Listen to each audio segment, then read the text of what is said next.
Human intelligence, signals intelligence, and open source intelligence. These terms play a crucial role within the intelligence communities that feed information for military operations. All units within the military rely on a form of any of these means of getting intelligence before heading into operations, whether it involves humans, signals, or analyzing public information. No military operation gets a green light without them. These intelligence agencies work overtime and mostly go unnoticed, all while they are equally important. Later on, we will dive into how Tier 1 and 2 special forces use this information and these techniques to their advantage. But we first need to dive into what these forms of intelligence gathering actually mean and how they are used. HUMINT. Human intelligence is a method of intelligence gathering that involves collecting information through direct or indirect interaction with people. It relies on human sources such as agents, informants, or defectors to gather valuable insights, often in sensitive or high-risk situations where this form of intelligence can mean life or death. HUMINT plays a vital role in espionage efforts, counterintelligence, and national security operations. Although I focus more on the military applications and targets, this of course can also be applied within society itself. This presumably happens more often than we think and closely intertwines with military capabilities. HUMINT relies on recruitment and handling of spies, interrogation efforts of captured enemies, interviews with local residents, covert monitoring or eavesdropping on key individuals, and engagement in diplomatic spheres to gather intelligence on foreign governments. One of the biggest factors, and also one of the most underestimated ones, is asking locals for specific information in the country of origin. Of course, this is done with caution, as locals can also tip off the people of interest. Next to this, an important part of HUMINT is the exchange of information, especially the physical information like documents and pictures. The dropping of information is referred to as dead drops. In espionage, this technique involves leaving or exchanging information or materials in hidden locations for retrieval by other operatives without direct contact. These hidden locations could be anything from hollowed-out objects to inconspicuous places in public areas, which allows secretive communication between handlers and spies. A big role in HUMINT is also psychological operations. This includes spreading propaganda, conducting disinformation campaigns, or shaping perceptions to gain an advantage and getting an individual, a crowd, or even a nation into a certain state of mind. This is, of course, to manipulate political decisions or to force individuals to start sharing secrets. Psychological operations are an extremely powerful tool for which governments have dedicated teams as part of special units. Examples of these units are the British Political Warfare Executive during World War II, or the Political Action Group of the CIA's Special Activities Center. SIGINT.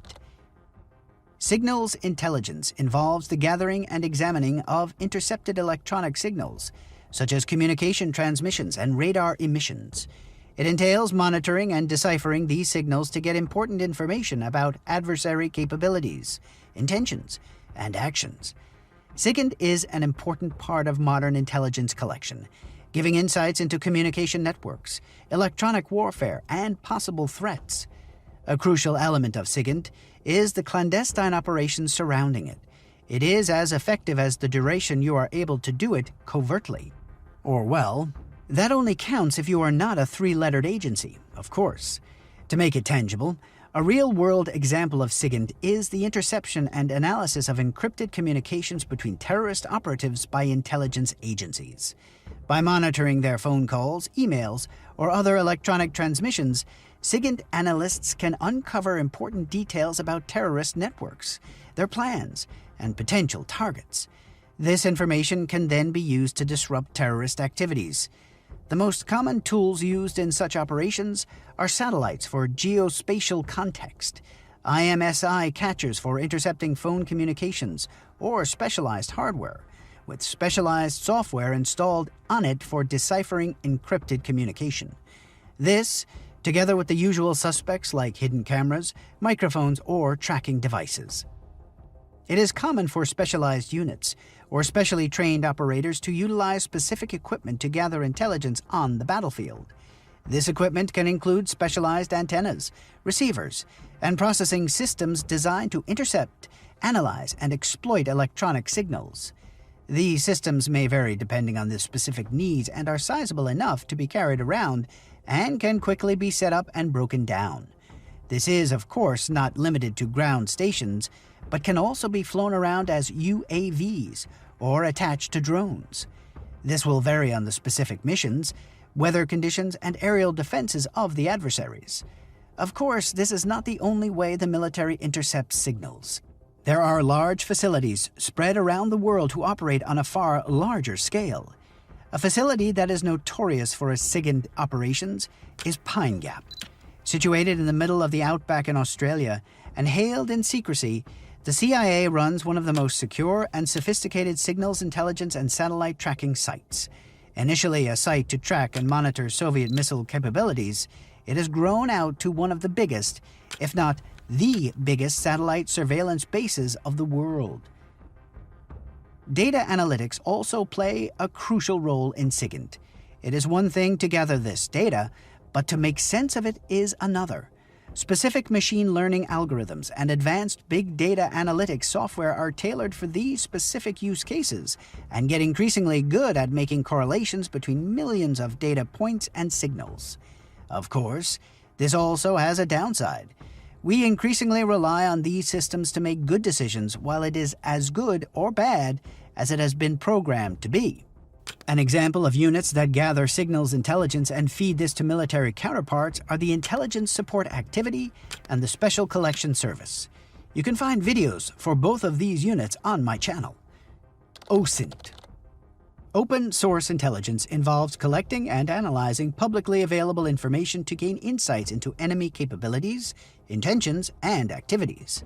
This can include monitoring social media, news reports, public statements, and other open sources to gather intelligence relevant to military operations. OSINT helps military planners to enhance situational awareness, assess potential threats, and make informed decisions. Tracking the movements of military units by analyzing geotagged posts from soldiers or personnel stationed in specific locations is also not uncommon. You'll be amazed how often this happens. There are even instances of Special Forces operators running in remote parts of the world, where normal citizens usually do not visit. They then upload their running data to Strava, which basically turns your mobile device into a beacon that sends out information which is in direct contact to a GPS. You guessed it. This data is then uploaded into the cloud, and when profiles are not set to private, it means their positions were compromised for everyone to see. Seeing a heat map of hundreds of laps on the same piece of land in a remote desert in a place where most people do not visit will lead to some great insights. Mistakes are made every so often, and technology is improving at a higher rate than we can often comprehend or get used to. Next to these examples, there is also the analysis of public sentiment on social media to assess the potential for civil unrest or political instability, and using this to one's advantage, or the monitoring of social media accounts affiliated with terrorist organizations to gather intelligence on their activities, recruitment efforts, and propaganda strategies to learn more about a certain organization. Identifying and tracking the spread of disinformation or propaganda campaigns aimed at influencing public opinion or undermining military operations falls under the counter-espionage efforts, but is also being done with the help of social media platforms and thus OSINT. Now that we know the three main pillars of intelligence gathering, let's have a look at how this is being leveraged by Tier 1 and Tier 2 Special Forces. I'd like to give some examples throughout the years to give you an idea of how these techniques are used and how successful, yet controversial, it has become throughout the years. During the Great War on Terror in Afghanistan, a controversial but highly effective system was made for the specific targeting of individuals, using electromagnetic signals and big data analytics. You guessed it, this is signals intelligence without any budget limits. Drones equipped with specific sensors, large databases full of names, voice and face recognition, and satellite tracking helped the U.S. military to target and identify specific key individuals of the Taliban's top ranks. As has been outlined in research regarding these practices, Predator drones and special jets equipped with sensors were constantly searching for the radio signals from known telephone numbers tied to the Taliban. The hunt began as soon as the mobile phones were switched on. These are very advanced IMSI catchers, and they are not only used for military purposes. They are often spotted at large protests and gatherings in cities around the world, where just bringing your phone enables local law enforcement agencies to be able to track you digitally. Britain's GCHQ and the U.S. National Security Agency maintained long lists of Afghan and Pakistani mobile phone numbers belonging to Taliban officials. A sophisticated mechanism was activated whenever a number was detected. If there was already a recording of the enemy combatant's voice in the archives, it was used for identification purposes. If the pattern matched, preparations for an operation could begin. The attacks were so devastating for the Taliban that they instructed their fighters to stop using mobile phones. This system, later revealed by Edward Snowden to be condemned as center ice, was a game changer. Not only did it eliminate the need for printing confidential documents as hard copies and handing them out to close allies to share intelligence, but it gave the NSA a carte blanche in intelligence gathering in Afghanistan. Together with their Norwegian counterpart, the NIS, they tested and trialed this system on a large scale, and it was proven to be highly effective and efficient. On numerous accounts in the early stages, Norwegian troops were saved by the intelligence provided by Center ICE, and many more as they became increasingly better in handling this system and what it produced. But it grew out to be bigger than a region, country, or even a specific group of people of interest. It grew so big that it started to gnaw at the insides of the analysts that used and leveraged it. A set of documents from the Snowden archive shed light on the lack of oversight or control over how the data it collected was used. It eventually became apparent that the system was used on the citizens of the Allied countries, presumably to train the system to handle the data more efficiently. This showcases the dangers of these kinds of systems, as the people being subjected to it are mere entries in a large database, and systems are programmed to make life-altering decisions. Oleg Penkovsky. In the heart of the Cold War, amidst the tense standoff between East and West, a remarkable figure emerged, Oleg Penkovsky, a colonel in the GRU, which is the Soviet Military Intelligence Agency. Little did the world know, Penkovsky was harboring a deeply rooted discomfort with the Soviet regime and a burning desire to prevent a nuclear conflict. It was in the shadows of Moscow's maze-like streets that Penkovsky's clandestine journey began. В ноябре 1960 года я решил войти в контакт с американской разведкой, для чего я подготовил письмо, в котором высказал эту. In the year 1960, British intelligence officers, recognizing Penkovsky's discontent and potential, made contact with him. Drawn by the promise of liberty and a chance to thwart the destructive course of his homeland, Penkovsky cautiously agreed to collaborate. With access to classified information within the GRU, Penkovsky became a conduit for a torrent of secrets flowing to the West.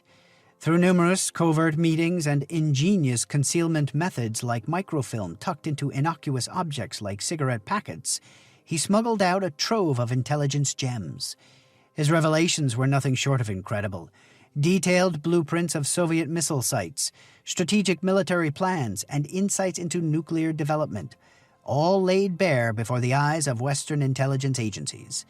The CIA and MI6 were enthralled by the treasure trove Penkovsky provided, meticulously analyzing each piece to discern its truth and significance. The impact of Penkovsky's intelligence reverberated through the corridors of power on both sides of the Iron Curtain. Western policymakers found themselves armed with unprecedented insights into Soviet capabilities and intentions. His information not only shaped strategic decisions, but also influenced delicate negotiations and military planning.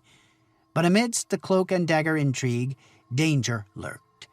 The walls have ears, they say, and Penkovsky's audacious double life did not go unnoticed by the watchful eyes of Soviet intelligence. Suspicion mounted, shadows grew longer, until the inevitable moment arrived. In 1962, the curtain fell on Penkovsky's daring escapade. Betrayed, captured, and subjected to the merciless justice of the Soviet regime, he paid the ultimate price for his audacity, his life. Yet his legacy endures. Oleg Penkovsky's story stands as a testament to the power of human intelligence, the perilous dance of espionage, and the enduring quest for truth in the midst of darkness. His sacrifice, though tragic, serves as a beacon of hope, a reminder of the indomitable spirit that dares to defy tyranny and shape the course of history. If you like these kinds of videos, consider subscribing for more content, and please let me know what you think of the video. See you all in the next one.